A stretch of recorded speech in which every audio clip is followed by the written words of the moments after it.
Bismillah.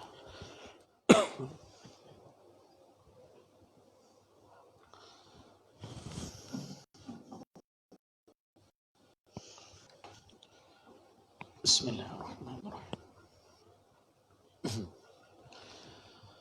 A'udzu billahi minasyaitonir rajim. Bismillahirrahmanirrahim. Assalamualaikum warahmatullahi wabarakatuh. Bismillahirrahmanirrahim. Alhamdulillahi rabbil alamin. Wassalatu wassalamu ala asyrafil anbiya'i wal mursalin wa ala alihi wa sahbihi ajma'in. Alhamdulillahilladzi arsala rasulahu bil huda wa dinil haqq liyuzhirahu 'ala ad-din kullih walau karihal musyrikun. Asyhadu an la ilaha illallah wa asyhadu anna Muhammadan 'abduhu wa rasuluh. Qala Rabbi syrah li sadri wa yassir li amri wahlul 'uqdatam min lisani yafqahu qawli.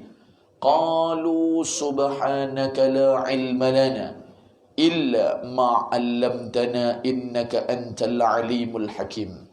Allahumma salli ala sayyidina Muhammad al-fatihi lima ughliqa wal khatimi lima sabaqa nasiril haqqi bil haqq wal hadi ila siratikal mustaqim wa ala alihi wa sahbihi haqqa qadrihi wa miqdarihil azim. Amma ba'd. Bismillahirrahmanirrahim. Alhamdulillah. Pertama dan selamanya, marilah bersama-sama kita merafakkan kesyukuran kepada Allah Subhanahu wa taala. Kerana dengan izin dan limpah kurnianya, alhamdulillah, buat julung kali pertamanya kita dipertemukan oleh Allah Subhanahu wa taala di dalam satu majlis yang penuh dengan keberkatan dan kemuliaan ini, yang mana keberadaan kita, perhimpunan kita, ibu-ibu, ayah-ayah, hadirin hadirat yang dirahmati oleh Allah, duduknya kita di dalam sebahagian daripada rumah-rumah Allah Subhanahu wa taala yang kita maklum yang diberi nama Masjid Bertamalim. Alhamdulillah, mudah-mudahan insya-Allah pertemuan kita kali pertama pada pagi yang mulia ini bertentang matanya kita untuk mengeratkan ukhuwah dan silaturrahim, yang mana perjumpaan kita, duduknya kita pada pagi yang mulia ini tidak lain dan tidak bukan adalah sebahagian daripada taman-taman syurga yang dijanjikan oleh baginda Nabi kita Nabi Muhammad sallallahu alaihi wa alihi wasallam. Alhamdulillah, Ustaz ucapkan jutaan berbanyak-banyak terima kasih terutama kepada seluruh pimpinan ahli jawatan kuasa Masjid Bertamalim, sama ada pengurusinya, timbalan pengurusi, SU bendahari, dan kepada seluruh carta organisasi Masjid Bertamalim, daripada imamnya, Bilal ataupun muazzinnya, SU setiausaha, dan kepada seluruh. Mudah-mudahan Ustaz mendoakan kalian semua duduk dalam keadaan diberkati dan diredai oleh Allah Subhanahu wa taala, insya-Allah. Dan alhamdulillah, Allah Subhanahu wa taala berikan kesempatan kepada kita, yang mana hadirin hadirat, ibu-ibu, ayah-ayah yang berkesempatan sebentar tadi sebelum daripada kita berkuliah ataupun sebelum daripada kita meneruskan tazkirah kita pada pagi yang mulia ini, sekali lagi kita ucapkan syukur alhamdulillah. Ada daripada kalangan kita yang diberikan kekuatan oleh Allah sebentar tadi, untuk kita katakan bangun qiyamul lail. Qiyam asalnya berdiri, al-lail asalnya malam, qiyamul lail. Alhamdulillah, kita telah melakukan beberapa solat sunat dan juga kita telah berzikrullah kepada Allah Subhanahu wa taala, memuji Allah Subhanahu wa taala, bertasbih kepada Allah Subhanahu wa taala, bertahlil kepada Allah Subhanahu wa taala, dan seterusnya diikuti dengan solat fardu subuh. Yang mana ibu-ibu, ayah-ayah yang dirahmati oleh Allah, solat fardu subuh ni luar biasa.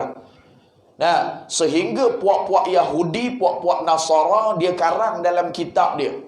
Dia kata, aku tidak akan pernah takut dengan umat Islam sampai bila-bila. Dia tahu kekuatan umat Islam bagaimana.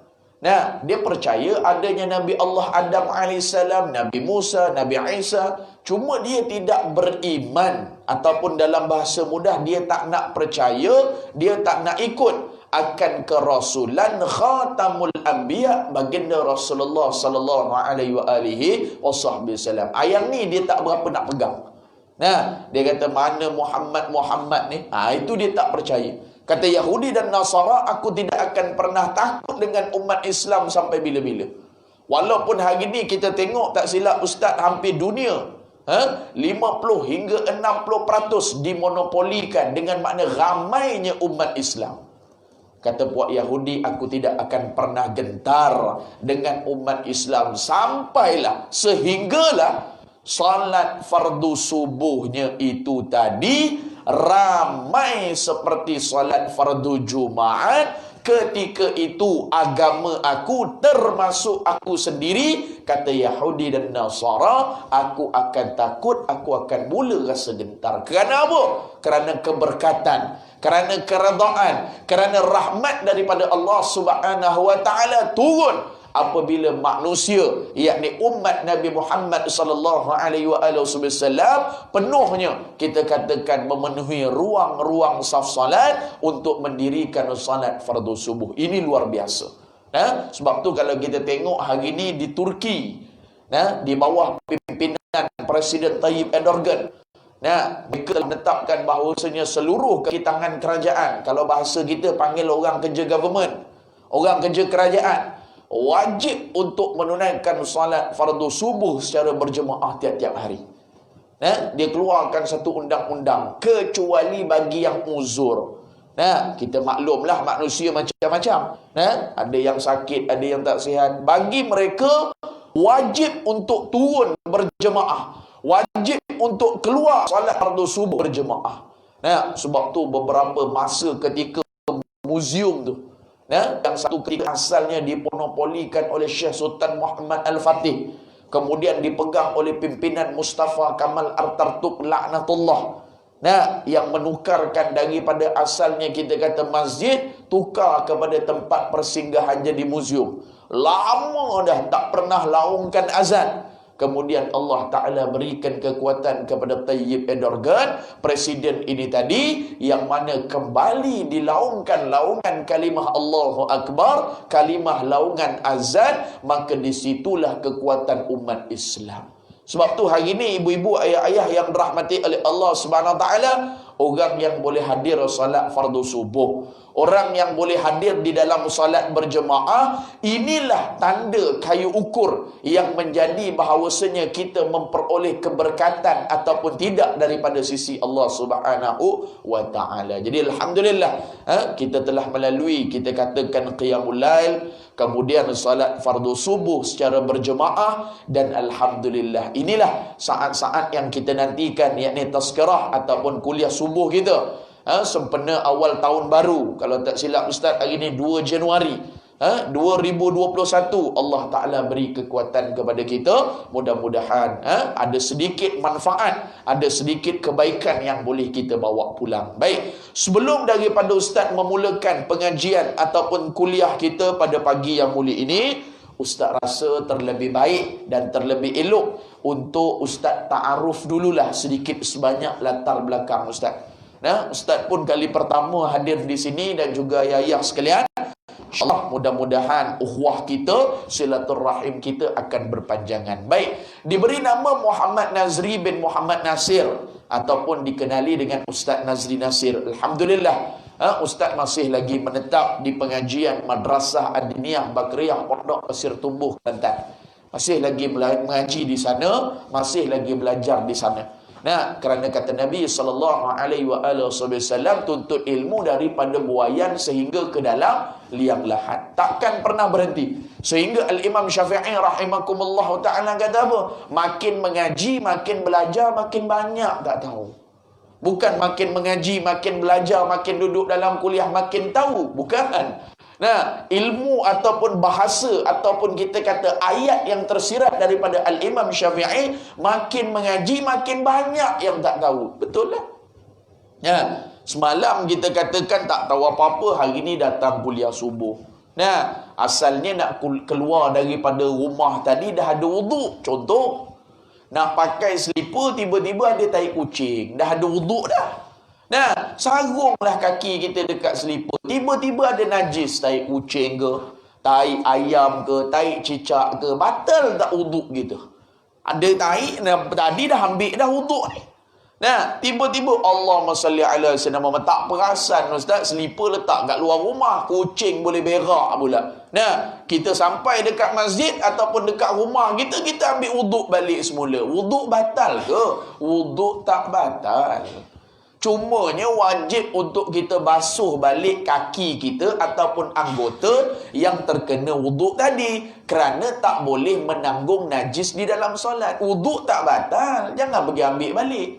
Nah, tak ada masalah. Kalau terpijak najis, wuduk tak batal. Terpijak tai kucing, terpijak kita kata tai apa, Allahumma salli ala sayyidina Muhammad, tai kucing, tai ayam. Nah, kecuali anggota-anggota wuduk yang boleh membatalkan kita, seperti contoh kita pegang kemaluan anak cucu cicit Nabi Adam. Nah, maksudnya tapak tangan kita dalam perbahasan fiqh. Nah, kita terpegang zakar. Nah, pegang telur bagi orang lelaki, kalau bahasa sains dia panggil testis. Nah, tapak tangan kita pegang telur, batal ke tidak wuduk kita? Tak batal. Yang batalnya zakar, yakni kubul dan dubur. Nah, kita dah ada wuduk contoh. Tiba-tiba menantu kita kata, Abah tolong basuh sekejap berak anak ni bah. Maksudnya cucu lah. Nah, kita dah ada wuduk dah ni. Nak pergi solat maghrib dah, singsing lengan baju tangan kita. Contoh. Nah, ambillah cucu ni tadi, basuhkan berak dia. Batal tak wuduk kita? Jawapannya batal. Kerana apa? Tapak tangan kita ni tadi pegang kubul dan dubur anak cucu cicit Nabi Adam. Sama ada kubul kita ataupun kubul dan dubur orang lain, batal wuduk. Ustaz, kalau saya pegang kubul ataupun dubur binatang, batal tak? Contoh, nah, saya ada bela kucing. Kucing saya ni jinak lah dengan saya, ustaz. Jinak betul. Nah, kucing ni nama dia Bobo Boy. Contoh. Nah, saya tengok lah dia jinak. Tiba-tiba dia boleh kencing pula, ustaz, dalam rumah saya. Nah, saya pun bersih lah najis tu. Tadi ustaz kata dah, pegang najis tak batal. Tapi saya nak bersihkan zakar kucing saya. Contoh. Ataupun zakar lembu saya, zakar kuda saya, pokok pangkalnya kemaluan binatang, batal tak wuduk saya, ustaz? Ni kata. Nah, ni kita nak mengaji satu bab je. Nabi kata dalam hadis, man salaka tariqan yaltamisu fihi sahalallahu lahu bihi tariqan ila jannah. Nabi kata apa? Engkau keluar daripada rumah kau nak belajar satu topik je, tak mau banyak-banyak, satu topik je. Hari ni bab menderhakai ibu bapa, settle. Besok pula bab adab-adab bersama guru, settle. Besok lusa pula belajar tentang bab fiqah, misalnya contoh taharah, settle. Belajar satu bab saja. Nah, biasanya kita kata kalau mengaji ni, belajar ni, nah, lebih kurang lah 40 minit, 45 minit. Itu pun dah tak senang duduk dah kalau lama-lama. Kan? Kalau penceramah lama sikit, kadang-kadang dia buat-buat jatuh botol air kat belakang. Kan? Biasanya lah. Nah, ada signal-signalnya. Nah, biasanya 40 hingga 40. Belajar satu bab. Nabi kata, siapa yang keluar daripada rumah, hadis sahih ni. Nah, riwayat Muslim, siapa yang keluar daripada rumah untuk belajar satu bab sahaja daripada ilmu Allah, nescaya kata baginda Rasulullah sallallahu alaihi wasallam, akan dipermudahkan oleh Allah untuk masuk di dalam syurga Allah Subhanahu wa taala. Ulama sepakat kata orang yang mengaji ilmu agama Allah, nawaitu dia kerana Allah, insya-Allah masuk di dalam syurga. Ulama sepakat, kecuali bagaimana keadaan individu tersebut. Ada yang jalan kaki, ada yang seperti pantas kilat, ada yang seperti naik seekor kuda. Itu saja kelakuannya. Dia keluar daripada rumah, hari ni mengaji dekat masjid bertamalim, Rabu malam kami Ustaz mengajar ni kitab tasawuf penawar bagi hati. Mai.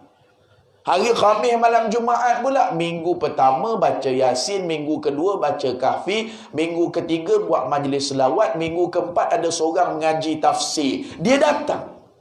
Belajar satu bab, kata Rasulullah sallallahu alaihi wasallam, aku akan bagi syafaat dan Allah Taala akan mudahkan besok dia ke akhirat.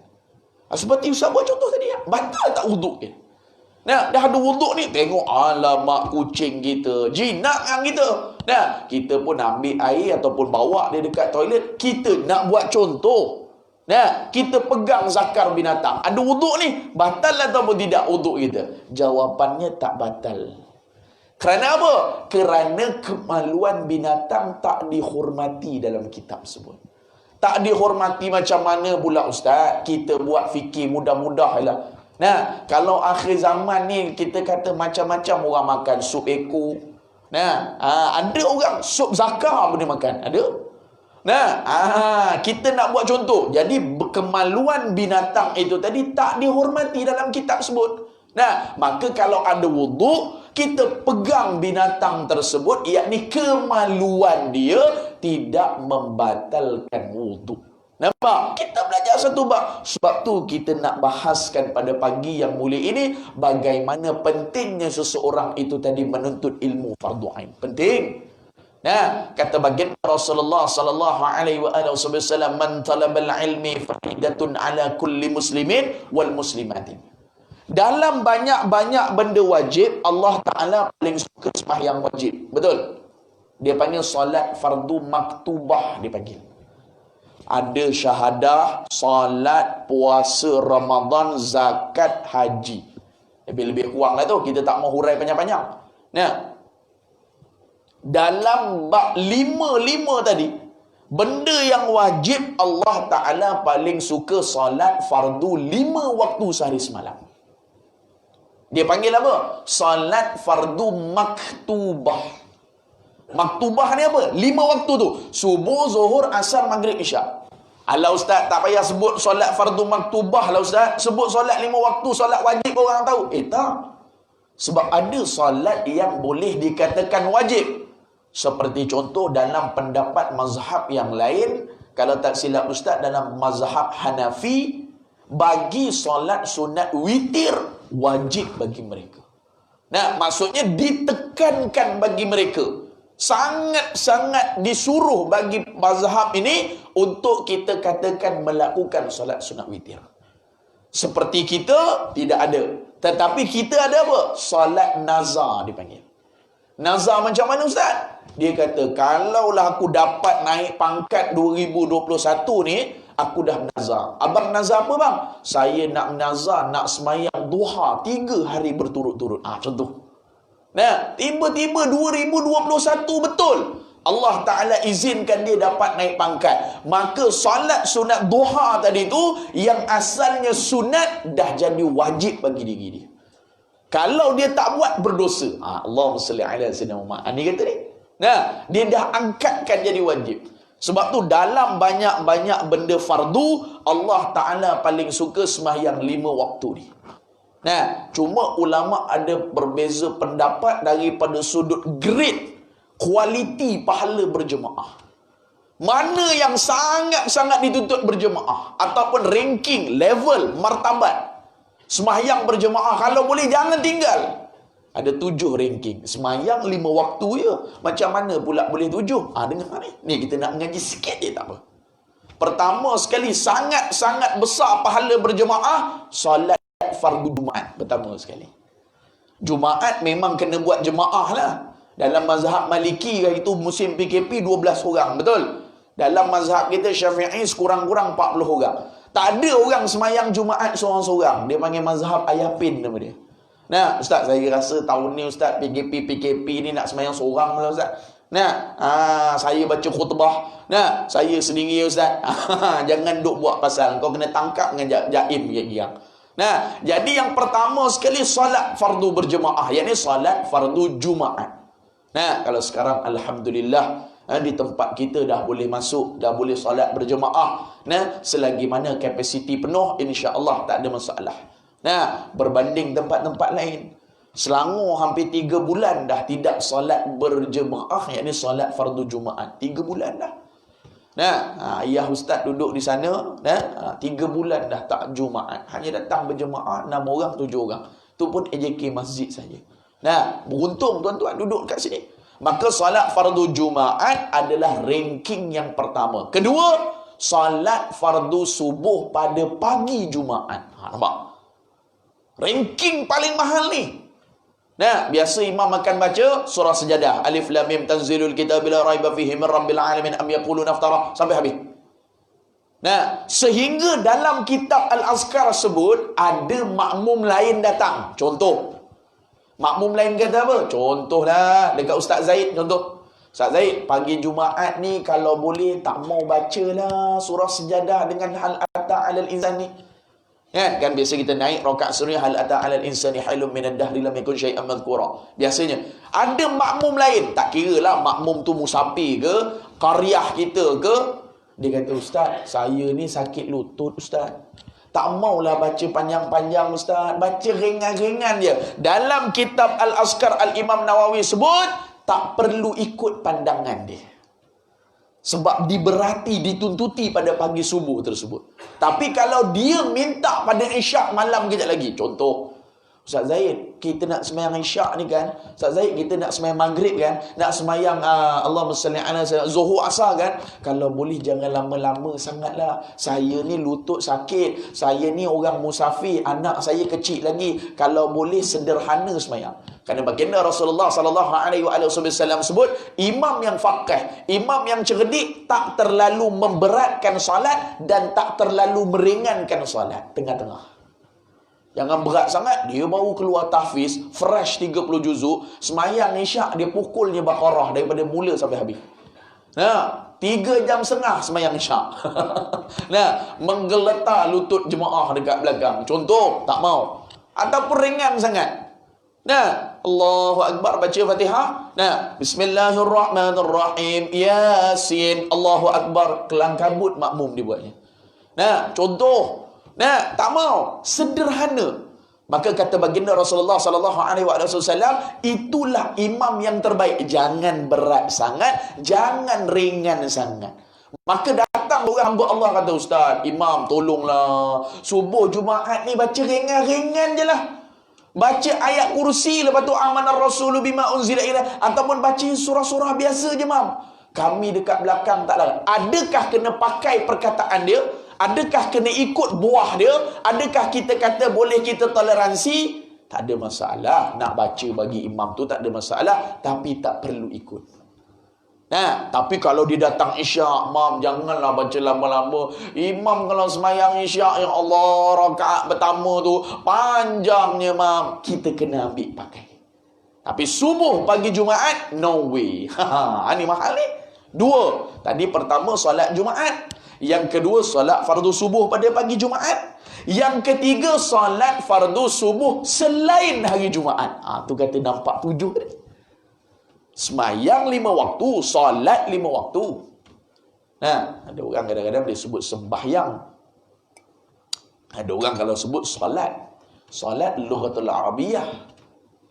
Sembahyang ni bahasa Melayu kita lah. Apa sembahyang? Sembah yang esa, sembah yang maha besar, sembah yang maha kuasa. Tu maksud dia. Kalau orang Kelantan, semaya. Dia mudah semaya dah. Kalau Kelantan.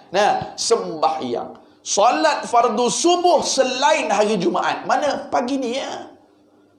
Semalam kita dah solat fardu subuh pagi Jumaat, ranking nombor 2. Ni pagi ni.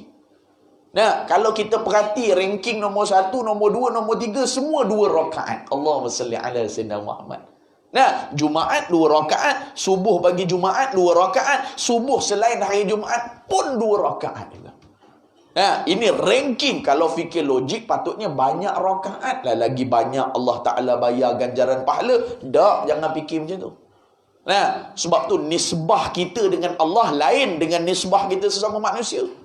Seperti contoh, Ustaz buat misal mudah-mudah. Kalau kita takut dengan ular, kita takut dengan kalajengking, kita takut dengan polis, kalau kita jumpa, kita akan lari. Tapi nisbah dengan Allah Ta'ala, kita takut dengan Allah, jangan jauh. Makin dekat, makin dekat, makin dekat.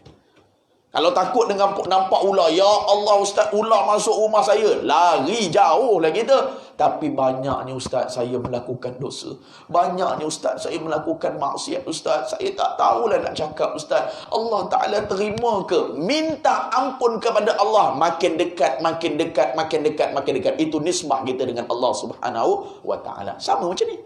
Nah, 2 rakaat patutnya paling ringan lah bayar gaji ustaz. Tak. Subuh pagi Jumaat nombor 2, subuh selain hari Jumaat nombor 3. Nombor 4, solat fardu isyak. Ni dituntuti. Sehingga Nabi sebut dalam hadis sahih, siapa yang sembahyang isyak berjemaah, maka pahalanya seolah-olah dia beribadat setengah malam. Buat misal mudah-mudah lah. Nak buat contoh, daripada maghrib dia beribadah, tak berhenti sampai pukul 12 malam. Dia solat isyak aja berjemaah. Ibarat pahala tu dengan baca Quran dalam tu, dengan sedekah. Contoh, dengan dia bertasbih, dengan dia berselawat kepada Nabi SAW, ibaratnya dia sembahyang isyak lebih kurang 5-10 minit tu, berjemaah tu, maka Nabi sebut seolah-olah pahala yang Allah Ta'ala kurnia kepada dia, dia punya ibadat maghrib hingga pukul 12 non-stop. Dalam tu penuh dengan ibadat. Walhal tak buat pun sembahyang isyak berjemaah ya.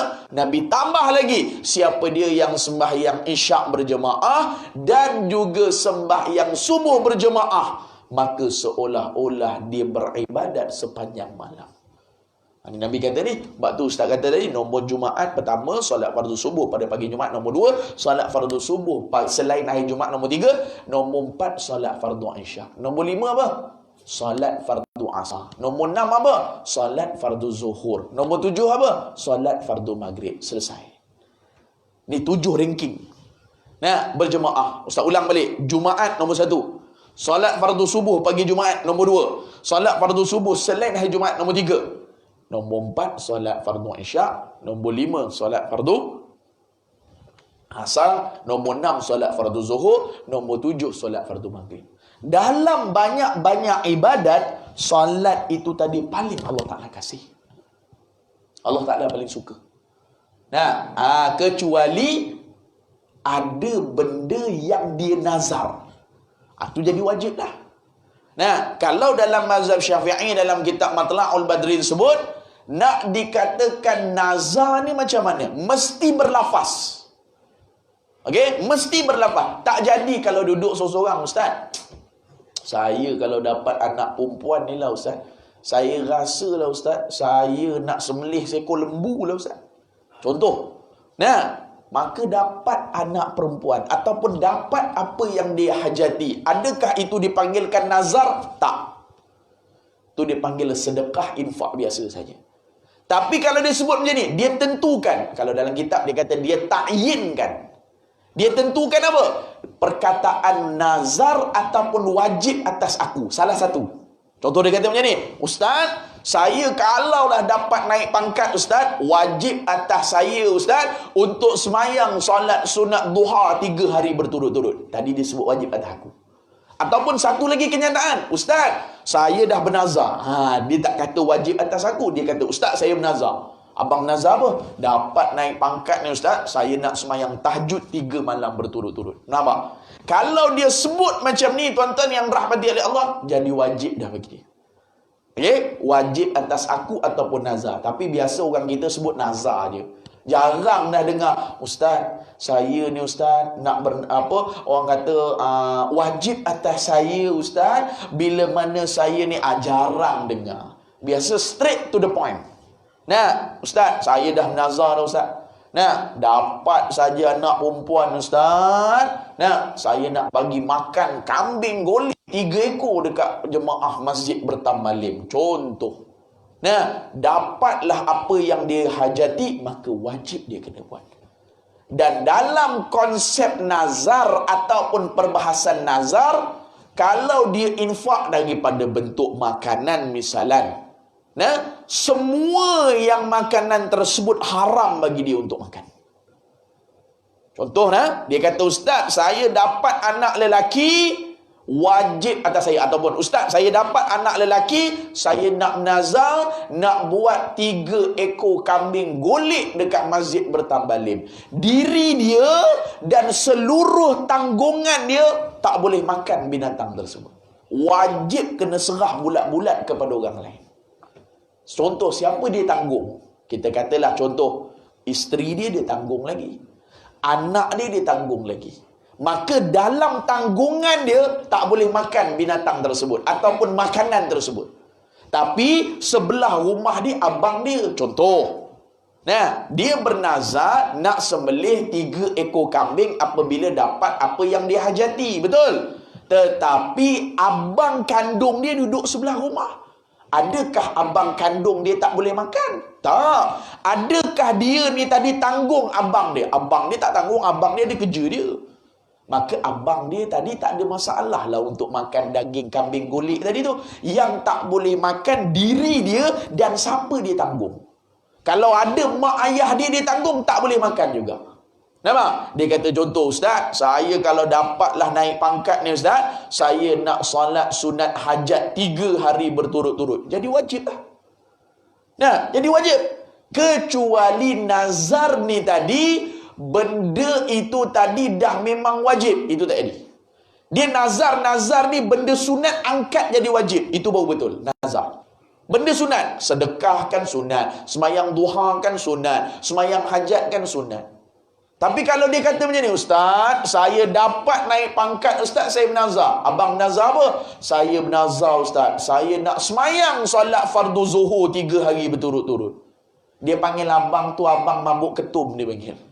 Nah, kan? Tak ada. Memang jadilah kita katakan zuhur itu tadi, dia dapat anak ke tak dapat anak ke, dia tetap juga wajib untuk semayang solat fardu zuhur. Mesti dia kena buat. Dan nazar juga tak jadi benda yang sia-sia, larang. Dalam kitab sebut, macam mana? Ustaz, saya dapat anak lelaki ni ustaz, saya dah bernazar dah. Abang nazar apa? Saya nak jalan kaki daripada Bertambalim sampai Kota Baru. Nah, abang ni pun mangkuk hayun juga, tuan-tuan. Nah, jadi tak perbuatan ni? Dapat betul apa yang dihajati. Anak ke, naik pangkat ke. Adakah dia kena berjalan kaki daripada Bertambalim pergi Kota Baru? Tak ada. Sebab benda yang sia-sia, syarak tak iktibar. Nampak?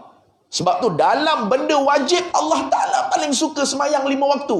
Dalam benda banyak-banyak benda sunat, Allah Ta'ala paling suka semayang sunat. Tapi gabung kedua-dua, sembahyang wajib dan sembahyang sunat, ada lagi benda yang Allah Ta'ala paling suka. Apa dia? Ada lagi. Ingatkan dah habis lah ustaz, sembahyang fardu Allah Ta'ala suka lah. Memang betul lah, tak nafikan. Sembahyang sunat, betul lah. Antara bersedekah, i'tikaf, puasa sunat, apa lagi? Allah Ta'ala paling suka sembahyang sunat. Tapi gabung sembahyang yang wajib dan sembahyang yang sunat, ulama sebut apabila digabungkan, letak dan sebaris, ada lagi benda Allah Ta'ala paling suka. Apa dia? Orang yang menuntut ilmu agama Allah. Kerana ilmu tadi itulah yang mengesahkan ibadat dekat bawah. Berapa ramai orang salat tapi ilmu tak ada? Berapa ramai? Ni bahaya ni. Salat tu memang tak nafikan wajib, tapi tak mau dengar pengajian agama, tak mau dengar pengajian fardu ain. Berapa ramai yang angkat takbiratul ihram dekat telinga pun tak dengar. Balik tanya anak-anak kita, balik tanya suami kita, balik tanya isteri kita, berapa ramai solat mulut pun tak buka. Usalli fardhu isya'i arba'a raka'atin ada alillah. Mulut tak berkumat kamit, angkat takbir, tak sah, semayanglah, solatlah 1000 tahun sekalipun. Berlekuk-lekuk dahi, hitam-hitam dahi. Contohlah, angkat takbir tak dengar, Allahu Akbar. Kalau dalam berjemaah, pastikan imam bunyi perkataan bar, baru makmum boleh angkat takbir. Allahu Akbar. Imam bunyi bar, baru makmum dekat belakang angkat takbir. Tapi imam belum bunyi bar lagi, Allahu Ak. Perkataan ak tadi tu, makmum dekat belakang, nampak? Ada sejuzuk takbir dia. Sejuzuk ni orang panggil apa? Sebahagian. Sikit takbir makmum, dia join dalam takbir imam. Batal sembahyang makmum tadi. Bukan kata tak sah, bukan kata luput 27, bukan. Tak sah. Waktu Ustaz selalu pesan, kalau jadi khatib Jumaat, kadang-kadang kita belum sempurna lagi bar angkat takbir pada sembahyang Jumaat. Ataupun solat-solat lain. Makmum dekat belakang dah angkat. Berapa ramai orang tak sedar. Takbir pun ramai orang tak sebut dekat telinga. Ada 5. Solat kan dalam bahasa Arab dia panggil aqwalun wa af'alun, muftatahatun bitakbiri wa mukhtatamatun bitaslimi bisyuratil makhsusati. Itu solat. Percakapan, perbuatan yang dimulai dengan takbiratul ihram dan disudahi dengan salam beserta syarat-syaratnya. Ini dalam bab solat. Nah, berapa ramai yang baca Fatihah ibu-ibu ayah-ayah daripada bis sampai lin tak dengar dekat telinga. Nah, kena dengar. Ada orang kadang-kadang dia baca ikut dan dia bismillah. Dia ambil yang awal-awal dia. Alhamdulillah. Ar-Rahman. Maliki yaum. Iya. Ihdinas sirat. Dia ambil yang depan-depan ni. Nah, mesti kena dengar bis sampai lin. Dan dalam mazhab kita, bismillah itu adalah sebahagian daripada suratul Fatihah. Berbanding dengan mazhab Maliki, Hambali, Hanafi. Nah, kalau kita pergi umrah dulu, kita pergi menunaikan haji, imam-imam dekat Mekah, Allahu Akbar. Dia diam sekejap, baca iftitah. Alhamdulillahi Rabbil Alamin, Ar-Rahmanir Rahim. Ustaz, tu tak baca pun Ustaz. Sah ke kita mengikut? Jawapannya dia baca, tapi dia baca dalam keadaan sir, dalam keadaan perlahan. Allahu Akbar, dia baca iftitah, a'udzubillahi minasyaitonirrajim, bismillahirrahmanirrahim, baru dia angkat suara, alhamdulillahi rabbil alamin. Aduh. Tapi kita mesti baca, sekurang-kurang kena dengar dekat telinga. Bismillahirrahmanirrahim sampailah lin. Dengar dekat telinga ni macam mana? Lawan suara imam ke? Nak kata dengar dekat telinga ni, imam pun bacalah surah lazim, Qul huwallah, imam pakai speaker, dia lawan imam, Bismillahirrahmanirrahim. Ada ke macam tu? Bukan. Yang nak dikatakan dengar suara ketika mana solat sendiri, solat seorang diri, solat berjemaah, solat fardu, solat sunat. Yang nak dikatakan kita dengar dekat telinga sendiri itu macam mana? Ulama sebut duduk dalam satu bilik sunyi. Contoh, duduk dalam satu bilik sunyi, jangan ada bunyi kipas, jangan ada bunyi apa-apa. Cuba baca kadar mana kita dengar bacaan Fatihah kita. Cuba baca. Bismillahirrahmanirrahim. Alhamdulillahirabbil. Tu. Kadar tu. Contohlah kita kata volume tu nombor 2. Contoh. Macam tu jugalah kita bawa di dalam solat kita. Walaupun kita dah sebut volume nombor 2, tapi dalam solat kita tak dengar. Sah sembahyang kita. Sebab kita dah cuba di satu tempat yang sunyi, ruang yang sunyi, tak ada orang bunyi apa-apa. Kadar tu kita dengar bacaan kita di telinga kita, maka itulah juga kadar yang kita bawa dalam berjemaah. Walaupun kadang-kadang motor lalu, kadang-kadang orang buat construction bunyi drill, takkan kita nak lawan bunyi drill? Nah, dah ustaz kata kena dengar dekat telinga. Ataupun ada orang dia baca Fatihah sehingga mengganggu orang kat sebelah, pun ada juga. Nah, bismillahirrahmanirrahim, macam dia seorang semayang, geram betul aku. Nah, ada orang macam ni. Kalau dulu rapat-rapat, contohlah masa kita saf kita betul-betul, nah, kadang-kadang sampai saf dekat belakang pun dengar dia punya suara. Sebab dia tak faham. Yang nak dikatakan dengar sendiri itu macam mana? Bukanlah sampai lawan suara imam guna mic. Bukan. Bawa dalam satu tempat sunyi, kadar mana kita punya dengar. Macam tu juga bagi salam. Berapa ramai orang tak sebut Assalamualaikum fil alamin innaka hamidum majid. Dia link kepala je. Tak sebut perkataan Assalamualaikum. Tak dengar dekat telinga. Bang, inilah yang Allah Ta'ala sebut dalam Quran, wailul lil musallin alladhina hum an salatihim sahun. Orang solat pun aku bubuh dalam neraka wil, kata Allah. Wailul lil musallin alladhina hum an salatihim sahun. Sebab apa? Sebab solat dia ada problem, dia tak mengaji, dia tak belajar. Solat tu bagus dah, dengar orang bunyi laungan azan berjemaah, bagus, bukan kata tak bagus, tapi majlis ilmu ni tadi mesti kena tuntut. Sebab tu ustaz kata tadi, wajib ke atas seorang individu wal muslim, Nabi kata, untuk tuntut ilmu. Ulama kata tak payah sibuk-sibuk cari ilmu banyak-banyak. Maksudnya cari ilmu lama-lama. Dapat cari ilmu lama lagi bagus. Tapi ulama kita kata bagi orang khawasul awam, orang macam kita ni, cukup di antara maghrib dengan isyak, memadai dah. Bainal maghrib wal isyak, kata ulama, di antara maghrib dengan isyak ni kau datang.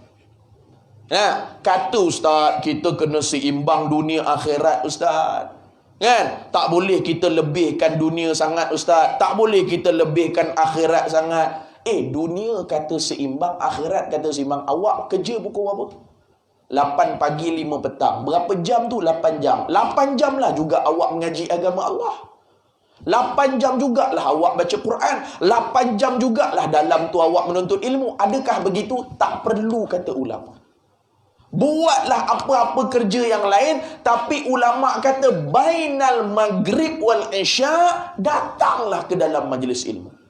Dan ustaz tengok sekarang Melaka, subhanallah, macam-macam majlis ilmu. Masjid ni ada, surau ni ada. Masjid penuh, nak tak nak je kita pergi. Nak tak nak je. Tapi kadang-kadang orang kita ni lah kata berat dunia orang kita. Orang kita ni mudah kata duit je, pitih. Orang Kelantan panggil pitih. Orang Melaka panggil money. Kan? Orang kita ni lebihkan duit sangat. Bukan kita kata tak kena cari harta dunia, kena cari, tapi berat sangat. Ustaz buat contoh lah, katalah pagi ni pengurusi masjid bertam ni ataupun imam-imam mesyuarat. Semalam 2 hari lepas buat pengumuman. Assalamualaikum warahmatullahi wabarakatuh. Ni pasang speaker luar ni. Hari Jumaat pun umum juga. Semalam kan Jumaat. InsyaAllah besok kita akan buat qiyamul lail dan salat fardu subuh beserta dengan kuliah subuh oleh Al-Fadhil Ustaz Nazri Nasir. InsyaAllah kita AJK dengan pengurusi, dengan imam-imam semua dah setuju dah. Kita akan buat kelainan sikit. Jemaah pun ternanti-nanti. Apa kelainan ni? InsyaAllah siapa yang datang kuliah subuh pada hari Sabtu 2 hari bulan 1, dengar kuliah subuh daripada mula sampai habis, lebih kurang dalam sejam, kita AJK Masjid setuju dah nak bagi RM RM1,000 pada setiap seorang jemaah. Aku rasa Mak Pit pun datang pagi ni kuliah aku. Mak Gian pun datang juga. Betul tak? 1,040 minit je duduk. 50 minit je. Ustaz, parking penuh ustaz. Penuh daripada mana? Daripada Bertamalim sampai Langkawi penuh parking. Nak 1,000? Itu kata bukan salah cari duit, bukan salah cari harta dunia, tetapi inilah yang Nabi SAW waris pada kita. Tak ada masalah kita nak cari dunia, dipersilakan. Tapi cukuplah dalam tempoh 1 hari 1 malam, 24 jam, bainal maghrib wal isyak, kita datang untuk kita dengar majlis ilmu. Memadai. Berapa ramai hari ni anak-anak muda kita yang jauh daripada agama Allah. Berapa ramai? Ni semalam tengok kena tangkap haluat lagi lah dekat Port Dickson. Dekat Melaka pun ada lagi. Dalam musim-musim PKP pun. Ni kata manusia akhir zaman ni tak malu dan tak segan nak lawan hukum hakam Allah. Tak malu. Kita tengok tuan-tuan yang rahmati oleh Allah SWT, dunia kita cukup-cukup tenang. Malam tahun baru saja Allah Ta'ala jentik sikit je. Mana? Pantai dekat mana? Seberang Taki, Terengganu. Apa melempah habis air laut sampai tengah jalan. Pasir-pasir, tanah, sampah, penuh. Tu signal kecil daripada Allah. Covid punya cerita pun tak habis. Sebab tu ibu-ibu, ayah-ayah yang dirahmati oleh Allah, gunakan kesempatan yang ada. Majlis ilmu yang ada, kuliah yang ada, berjemaah, jagalah cukup-cukup. Sehingga baginda Rasulullah SAW kata dalam kitab Jauharul Mawhub, karangan Syekh Muhammad Ali bin Abdul Rahman bin Abdul Ghafur. Nabi kata apa tuan-tuan? Dua golongan yang takkan miskin sampai bila-bila. Pegang cukup-cukup ni. Nabi sebut dalam hadis dua golongan manusia. Ni ustaz nak bagi tip. Nah, ustaz nak ajak tuan-tuan masuk saham. Ni. Nah, Nabi sebut dua golongan manusia yang takkan miskin, takkan apa sampai bila-bila, bila mana dia buat dua perkara ni, kata Rasulullah. Yang pertama sekali baginda Rasulullah sallallahu alaihi wasallam sebut, orang yang jaga solat berjemaah 5 waktu sehari semalam takkan miskin sampai bila-bila. Ni Nabi sebut dalam hadis. Nah, ulama-ulama muktabar mensyarahkan balik. Nah, menukilkan balik. Nah, perkataan-perkataan baginda Rasulullah sallallahu alaihi wasallam dalam kitab Jawahirul Mahum. Tuan-tuan boleh buka. Nah, kelebihan orang yang takkan jatuh miskin, takkan jatuh apa-apa, mana dia punya key point dia yang kuat? Apa antara lebih dia ni tadi? Nabi sebut orang jaga berjemaah, yakni 5 waktu. Kalau tak boleh 5, jaga 4. Tak boleh 4, jaga 3. Tak boleh 3, jaga 2, 1. Jangan dalam tempoh 24 jam, 1 jemaah pun tak datang. Ni bahaya ni. Kalau nak kata 5 waktu ni ustaz, berat sangatlah ustaz. Nah, subuh kadang-kadang lajak, zuhur, asar, maghrib, isyak, sibuk. 5 waktu, 1 mula-mula. Anak kita tuan-tuan yang rahmati oleh Allah, mana? Jiran kita tuan-tuan yang rahmati oleh Allah, mana saat? Nah, tak boleh 5, 1 waktu pesan pada dia. Takkan kau 1 waktu pun tak boleh datang. Nah, mungkin hari Isnin sampai Jumaat kau sibuk, datanglah subuh pun sibuk juga. Datanglah maghrib, zuhur, asar kau dekat pejabat, datanglah isyak berjemaah. Lama kelamaan Allah Ta'ala akan campakkan satu perasaan ke dalam orang yang rajin berjemaah ni. Kalau tak mai berjemaah, dia rasa lain macam. Ini Allah Ta'ala akan campakkan satu perasaan. Nah, sebab tu tuan-tuan yang rahmati Allah, orang yang jaga jemaah, Nabi sebut dalam hadis, takkan miskin sampai bila-bila. Cuma ulama-ulama muhaddisin tafsir yang kata tak miskin ni macam mana? Jadi kaya raya ke ustaz? Jangan faham macam tu. Salah. Kan nanti ada orang datang, ustaz, saya imam ustaz. Kenapa bang? 5 waktu jemaah tak pernah tinggal ustaz. Ya, kenapa? Ustaz kata tak jadi miskin kan? Ustaz, saya tak jadi pun macam Datuk Vida ustaz. Tak jadi pun macam Alif Syukri ustaz. Nah, kaya raya tu ustaz. Imam ni nak kena smackdown dengan aku tuan-tuan. Nah, bukan macam tu. Jangan faham macam tu. Salah. Tu kata hadis nak pencerahan, bukan hadis main pakai belajar je dah. Ngaji hadis ada mustalah hadis. Nah, naik pula tuan-tuan yang dirahmati oleh Allah, Sunan Tirmizi, naik pula Sunan Abi Daud, naik, baru sampai Sahih Bukhari. Bukan tengok-tengok, faham. Dah, itu yang habis. Nah, orang baca Yasin Khamis malam Jumaat dia salahkan. Nah, dia kata ni Nabi tak buat. Nah, Nabi baca Kahfi, kita pun baca Kahfi lah, muka dia pun tak nampak juga. Nah, suruh baca Kahfi, muka dia pun tak nampak. Buat majlis selawat dia tak nampak. Buat gotong royong tak nampak. Buat kuliah tak nampak. Habis apa benda? Ni. Hati-hati. Nah, dalam mengaji pun, dalam menuntut ilmu pun, iblis masih buat kerja untuk sesatkan anak cucu cicit Nabi Adam. Jadi Nabi sebut apa? Takkan miskin, bukan jadi kaya raya lah. Jangan faham macam tu. Orang jaga jemaah 5 waktu, yang Nabi sebut tak miskin, ulama bahas berkat ada pada diri. Allah Ta'ala campakkan keberkatan. Nah, keberkatan jangan ingat duit dia. Duit dia. Kita kalau cakap berkat, duit tambah, duit dah. Jaga jemaah, asalnya isteri kita susah nak dengar cakap kita. Bila mana jaga berjemaah, Allah Ta'ala lapangkan hati isteri kita. Dulu kalau pergi ofis, tiap-tiap hari bergaduh kelahi. Nah, tapi sekarang Alhamdulillah ustaz, bila pergi berjemaah ni ustaz, pergi tempat kerja pun lapang dah adik. Dulu dengan adik-beradik, tak bertelagah, tak sah.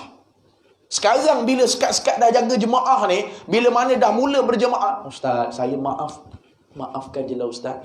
Saya dah malas dah ustaz nak bergaduh-gaduh, lagi-lagi dah berumur ni ustaz. Saya minta maaf pada dia, dan apa salah dia, saya maafkan. Nampak? Ustaz, dulu ustaz, anak saya baca Quran pun tak reti.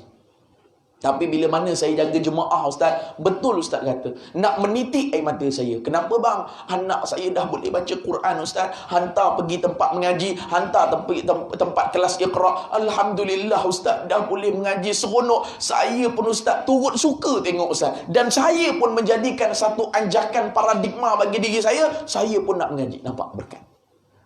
Ustaz, dulu Ustaz, Allah gaji banyak, 4,000, 5,000, nak bagi mak ayah pun tak mampu Ustaz. Tapi sekarang Alhamdulillah, nah, gaji saya taklah seberapa Ustaz, tapi boleh hulu pada mak ayah. Nah, sikit banyak tu Ustaz, nombor 2, tapi Alhamdulillah, berkat. Ni kata, cek, semak, jaga berjemaah. Sebab tu balik ni pesan pada menantu. Nah, pesan pada anak-anak, bah, pinjam duit bah. Bah, nak loan dulu bah. Bah, ni duit tak cukup lah bah, bulan ni nak bayar kereta. Tengok masa sesuai je, masuk sikit. Abah tengok engkau ni asyik pinjam duit je. Abah bukan marah. Mana boleh kata tak cukup? 4 bulan kita dalam perut mak kita, Allah Ta'ala telah tetapkan 4 perkara. Betul? Sebelum 4 bulan, dia panggil nutfah, alaqah, mudrah, dia panggil. Pancutan air mani, segumpal darah, seketul daging. Lepas 4 bulan tu baru tiup roh. Tiup roh tu orang panggil Allah Ta'ala ada date dah. Tarikh mati, rezeki banyak mana, jodoh ada ke tidak, kemudian qada dan qadar. Ni rezeki ni dah ditetapkan, memang ada, cuma bagaimana kita nak create jadi berkat. Abah tengok engkau ni pinjam dengan mak 1,000 bulan ni, bulan depan pinjam dengan abah 1,000 pula, bulan satu lagi kau minta dengan adik engkau pula, bulan satu lagi kau minta dengan kak cik pula, akak engkau. Abah tengok engkau ni macam ada masalah. Tak ada bah, duit tak cukup lah bah, bos bagi sikit lah bah, kerja pagi petang siang malam. Dia bagi buat tanggung macam tu, tuan-tuan masuk cantik. Nah, ni abah nak pesan. Abah duduk dalam kuliah ustaz pagi tadi, Ustaz Nazri. Nah, abah tengok engkau jemaah kurang sikit, abah tengok engkau. Cantik tu. Kita nak kasar-kasar jangan. Nah, takut dia tak boleh dengan kita. Kasar ni Nabi sebut 7 hingga 12 tahun anak tu. Nah, ini anak dah besar dah. Relax-relax je biasa. Kau jaga jemaah. Nah, bila kau jaga jemaah, kau yakinlah cakap abah, Allah Ta'ala cukupkan rezeki kau. Nah, ini tempat dia tips supaya tak jatuh miskin, supaya Allah Ta'ala berkatnya. Sehingga ada seorang jemaah ustaz ni, ustaz mengajar dia dekat Ampang, Kuala Lumpur. Dia kata, ustaz, saya semenjak dengar ustaz kata tu, saya pegang betul-betul ustaz. Apa dia bang? Saya jaga jemaah ustaz. Dulu betul ustaz, tak jaga jemaah, duit tak cukup, kereta rosak, washing machine rosak, rumah masuk penyamun, handphone jatuh dalam air, macam-macam ustaz. Tapi bila jaga jemaah ni betul lah ustaz. Ustaz, berkatnya ya Allah ustaz. Boleh tak nak cium tangan ustaz, nak peluk ustaz? Tak payahlah macam tu bang oi. Nah, dia sampai rasa nak terima kasih. Ustaz, betul lah apa ustaz kata. Bukan ustaz kata, ustaz ambil daripada hadis Rasulullah, ustaz sampaikan je. Tapi betul ustaz berkat. Ustaz, ya Allah, saya ni ustaz jarang bagi mak ayah saya duit. Tapi bila saya jaga jemaah ni ustaz, cukup ustaz. Boleh bagi mak ayah, boleh infak, boleh wakaf. Baru-baru ni masjid saya nak buat aircon, saya hulu ustaz. Sikit banyak pun saya hulu. Tapi ustaz, satu benda yang luar biasa Allah Ta'ala bayar pada saya. Saya tak pernah dapat benda ni ustaz, dan saya tak pernah terlintas. Apa dia bang? Allah ustaz, berkatnya apa ustaz cakap, ustaz boleh tak nak peluk ustaz? Tak payahlah bang. Apa benda yang abang dapat tu? Ustaz janji jangan marah. Apa pula nak marahnya bang? Ustaz, ya Allah, terima kasih ustaz. Ustaz ajarkan saya, sentuhkan bab berjemaah ni ustaz. Betul-betul saya pegang berkat ustaz. Ya Allah ustaz, terima kasih ustaz. Nak peluk tak payah. Apa benda cakap dah cepat ustaz nak tahu ni. Ustaz janji jangan marah. Nak marah apa pula? Ustaz, berkatnya ya Allah. Iyalah apa benda ya Allah, lama now tunggunya. Nah, ustaz, baru-baru ni ustaz, asbab saya berjemaah, saya rajin ustaz, memang berkat. Ya, apa berkatnya? Baru-baru ni saya menikah seorang lagi ustaz. Tu nampak. Berkat dia jaga jemaah, menikah seorang lagi. Ustaz kata dengan dia, bang, abang anak murid ustaz tak? Ustaz pun seorang je bini, abang 2. Dia jawab apa? Selamba je. Ustaz takut bini, kurang ajar betul tuan-tuan. Nah, ustaz takut bini. Ustaz jawab balik dekat dia, bukan takut bini. Bini tak takut dengan ustaz. Nah, nak kata berkat dia sampai boleh kahwin satu lagi, biarlah itu bahagian dia. Mungkin bahagian kita lain. Allah Ta'ala cukupkan anak-anak bagi kita. Dulu anak-anak susah nak balik kat rumah kita. Ni Alhamdulillah. Nah, kalau dulu-dulu dengan jiran bermasam muka, ni pergi jemaah. Alah Ustaz, benda kecil-kecil ni malah lah Ustaz, saya dah maaf. Itulah kepentingan berjemaah. Nampak? Allah Ta'ala bentuk. Satu. Dan yang terakhir, pukul apa dah ni? Ustaz tengok semua lapar nasi lemak ini, tak boleh lama-lama. Nah, nombor 2, last sekali, sebelum kita akhir. Orang yang tak akan jatuh miskin, orang yang tak akan jatuh apa ke dana sampai bila-bila, Nabi sebut dalam hadis, orang yang mendoakan kesejahteraan kepada kedua ibu bapa ni. Tak akan miskin sampai bila-bila. Yang Nabi sebut dalam hadis. Nah, semua ada mak ayah, betul? Semua ada, jangan menipu dengan aku. 3 orang yang tak ada mak ayah. Nabi Allah Adam AS, mak tak ada, bapak tak ada. Siti Hawa, nah, tidak ada bapak, tidak ada mak. Kemudian Nabi Allah Isa AS, bapak tak ada, mak je ada. Betul? Kita semua ada mak, ada bapak. Cuma hidup dan mati saja. Doa lah lepas habis solat. Takkan doa mak ayah pun tak boleh. Imam doa, Allahumma ighfir lana zunubana wa liwalidina warhamhum kama rabbawna sighara. Doa mak ayah lah tu. Ya Allah, ampunkan dosa aku, ya Allah, dosa kedua ibu bapa aku, ya Allah, wa liwalidaina. Ustaz, saya bahasa Arab ni kurang sikit lah Ustaz. Doa dalam bahasa Melayu. Mak hidup lagi tak? Ayah hidup lagi tak? Hidup Ustaz, dua-dua hidup. Doa cara hidup. Ya Allah, ya Tuhanku, Engkau berilah keberkatan kepada hidup mak ayah aku. Luaskanlah rezeki kepada mereka, ya Allah. Ya Allah, jadikanlah sihat tubuh badannya. Doalah. Mak ayah dah meninggal. Tak ada dah mak tak ada Ustaz. Ayah pun tak ada. Semua tak ada dah. Doa cara meninggal. Ya Allah, ya Tuhanku, Kau lapangkanlah kubur kedua ibu bapaku, ya Allah. Ya Allah, ya Tuhanku, jadikanlah kubur ibu dan ayah aku, ya Allah, sebahagian daripada taman-taman syurga-Mu, ya Allah. Ya Allah, ya Tuhanku, Engkau kumpulkanlah ruh arwah ibu dan arwah ayah aku, ya Allah, bersama orang-orang soleh, ya Allah, bersama para anbiya, nabi-nabi, ya Allah, bersama dengan para mursalin, rasul-rasul. Doa lah. Ni doa pun malah. Assalamualaikum, pum balik. Nah, doalah sekejap. Apa salahnya? Kecuali sakit perut, itu lain cerita lah. Nah, kecuali Ustaz, saya kelang kabut ni Ustaz, ada kerja sikit Ustaz, nak ambil rumah lama dah keluar tu. Pergilah. Ni tak 5 waktu. Assalamualaikum, cum. Assalamualaikum, cum. Betul, walaupun benda tu bukan wajib, benda tu tak wajib, tak doa pun tak ada masalah. Tetapi Allah Ta'ala sebut dalam Quran, wa qala rabbukum ud'uni astajib. Siapa minta doa pada aku perkenankan. Itu tempat dia. Betul. Allah Ustaz, dalam solat tu pun sebenarnya doa. Betul. Tapi kadang-kala ulama tafsir, kalau kita minta doa ni tuan-tuan, kadang-kala doa kita ni banyak hijab. Tapi ramai-ramai berjemaah ada doa orang mustajab. Dia sebut dia amin dengan kita-kita tempias sekali. Nah, ada orang yang Allah Ta'ala, dia ni banyak dosa lambat. Nah, sebab tu keberkatan doa. Doalah mak ayah. Nah, dan doa ni tuan-tuan, walaupun berulang kali, tak ada masalah. Benda yang sama. Nah, cuma dalam kitab-kitab sebut, kalau berjemaah, afdal bahasa Arab. Doa berjemaah. Tapi kalau semayang seorang, contoh, macam kejap lagi masuk waktu duha, doa dalam bahasa yang kita faham.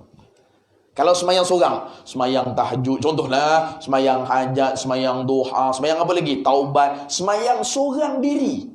Doalah dalam bentuk apa bahasa yang kita faham.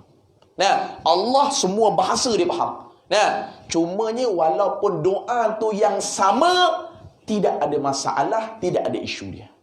Nah, cuma kadang-kadang kita jangan orang kata jadi orang tak cerdik sangat. Bila cakap macam ni, dia bermudah-mudah tentang doa. Sebab Ustaz pernah cerita dalam satu kuliah macam ni juga, di satu masjid. Hamba Allah tu kuliah maghrib.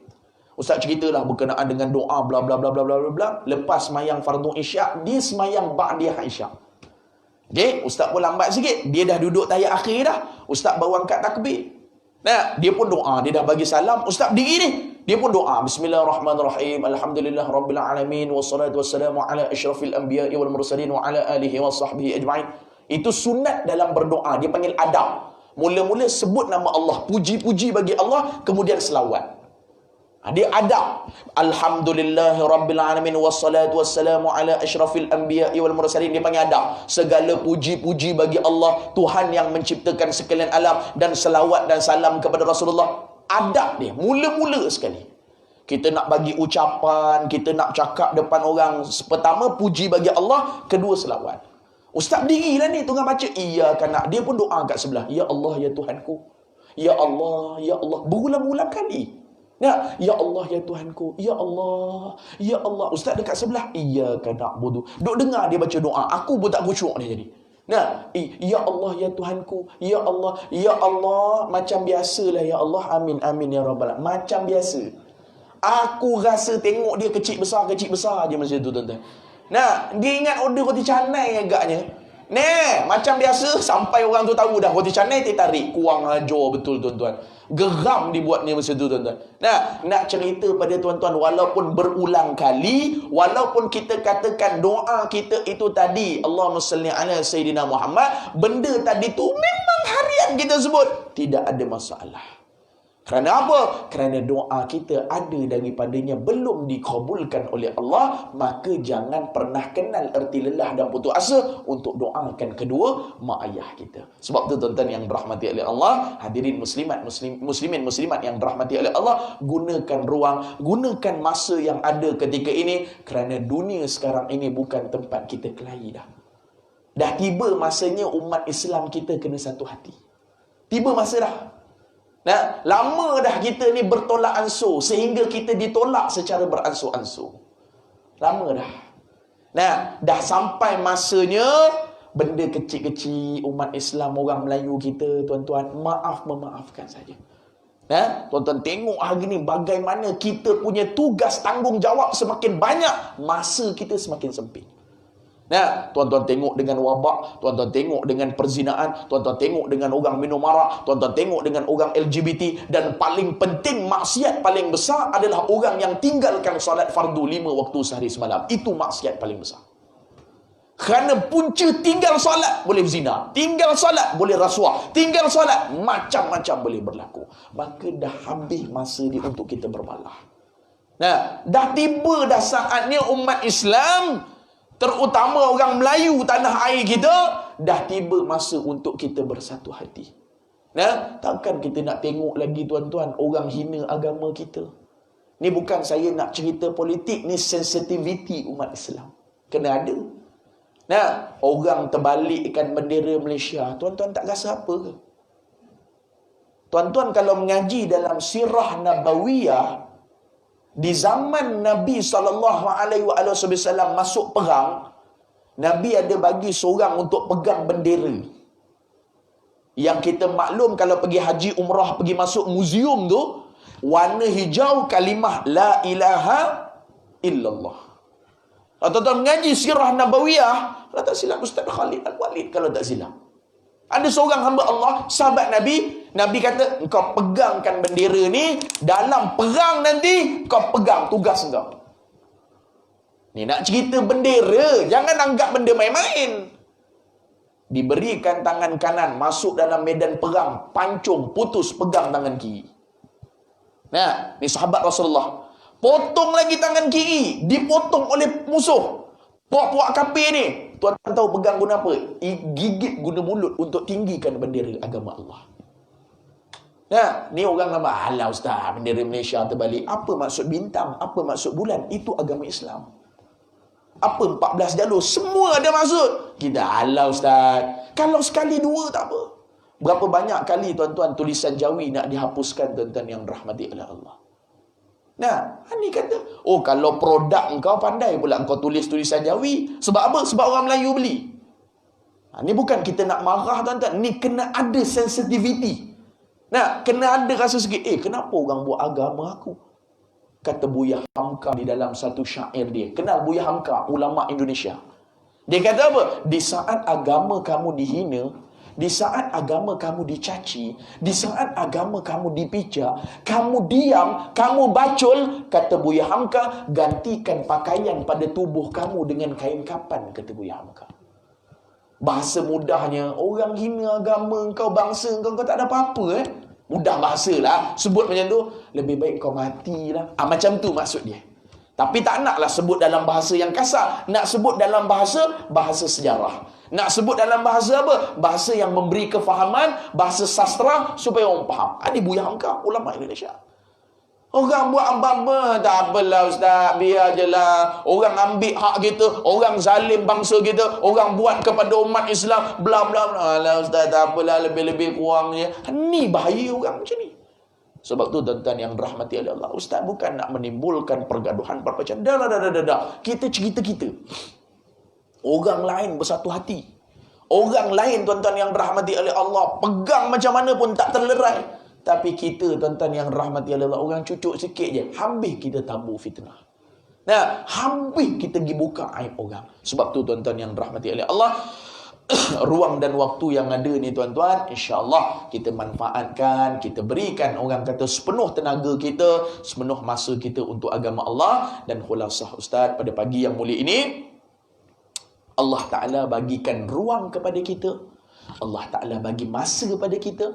Dia bagi hayat pada kita. Dia bagi nafas pada kita sehingga hari ini. Bukan untuk kita mengulangi kesilapan yang di belakang. Tetapi Allah Ta'ala bagi nafas, bagi masa, bagi saat untuk kita perbaiki diri kita. Sedikit demi sedikit. Walaupun tak banyak, sedikit demi sedikit. Hampir 1 jam Ustaz cerita dengan tuan-tuan. Ustaz curahkan ilmu pada tuan-tuan. Ustaz share dengan tuan-tuan. Ustaz muzakarah dengan tuan-tuan. Takkan tak ada satu poin pun tuan-tuan boleh bawa balik.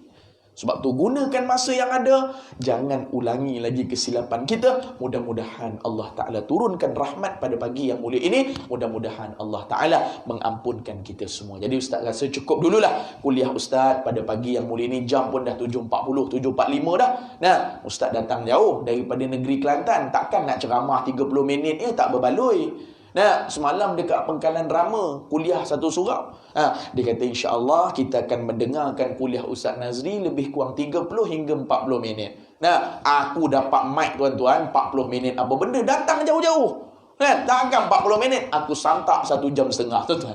Nah, kan? Sebab tu tuan-tuan yang rahmati oleh Allah Subhanahu taala, tak apalah orang kata mukaddimah awal-awal kita, sesi perkenalan kita, ukhuwah silaturahim kita, insya-Allah kalau ada rezeki lagi, ada masa lagi, ada kelapangan lagi, kita berjumpa lagi pada sesi-sesi yang akan datang. Segala yang baik itu datang daripada Allah, yang salah dan silap, yang kurang itu datang daripada ustaz. Insya-Allah ustaz mendoakan ibu-ibu, ayah-ayah semua diberikan kesihatan yang baik oleh Allah Subhanahu wa taala. Ustaz doakan ibu-ibu, ayah-ayah semua menjadi anak yang soleh dan solehah. Ustaz doakan ibu-ibu semua dimurahkan rezeki oleh Allah Subhanahu wa taala. Ustaz doakan ibu-ibu, ayah-ayah semua diberikan keterbukaan untuk istiqamah mengaji dan berjemaah di masjid ini. Dan yang paling penting, insya-Allah kipas-kipas, lampu-lampu, ekon-ekon yang dijalankan, kapet sejadah, semua akan jadi saksi dan hujah kita.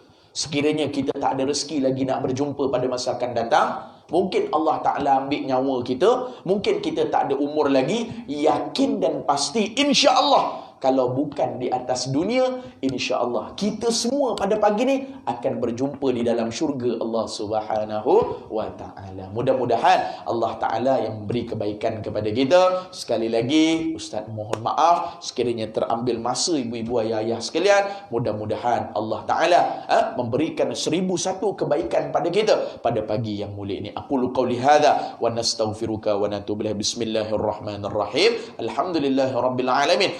Wassalamu ala asyrafil anbiya'i wal mursalin wa ala alihi wa sahbihi ajma'in. Allahumma zidna wa la tankusna wa akrimna wa la tuhinna wa'tina wa la tahrimna wa asirna wa la tu'sir alaina wardina wa rada'anna ya maulana. Da'wahum fiha subhanakallahumma wa tahiyyatuhum fiha salam wa akhiru da'wahum alhamdulillahi rabbil alamin. Assalamualaikum warahmatullahi wabarakatuh.